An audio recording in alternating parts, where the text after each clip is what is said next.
అందరికీ శుభోదయం. నా పేరు పి అక్షితలక్ష్మి శ్రీ. నేను కేబీ పాఠశాలలో 8వ తరగతి చదువుతున్న విద్యార్థిని. ఈ రోజు నేను మొదటి పాఠం త్యాగనిత్తి పాఠ్యభాగ కవి గురించి మరియు ఆయన రాసిన పద్యం భావం తెలియజేయబోతున్నాను. కవి పేరు నన్నయ్య భట్టు.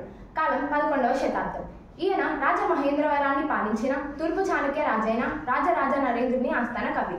ఇతనికి మహాభారత రచనల్లో నారాయణ భట్టు సహకరించారు.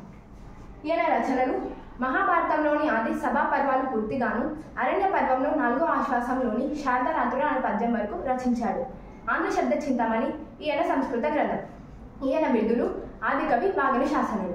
ఈయన శైలి 3 విధాలు: అక్షర రమ్యత, నానారుచిరార్థ సూక్తి నిధిత్వం, ప్రసన్నకథ, కలితాల్యుక్తి. ఈయన రాసిన పద్యం: ధర్మాగ్నులైన పురుషులు ధర్మమునకు బాధసేయు, ధర్మమునైన ధర్మముగా మధ్య దళపరు, ధర్మము సర్వమునకు హితముగా వలెను. ఈ పద్యం యొక్క భావం: ధర్మం తెలిసిన వారు ధర్మానికి కీడు చేసే ఎటువంటి ధర్మాన్నైనా ధర్మం అని మనసులో తలుచుకోరు. ధర్మం అనేది అన్నింటికీ మేలు కలిగించేదిగానే ఉండాలి. ధన్యవాదాలు.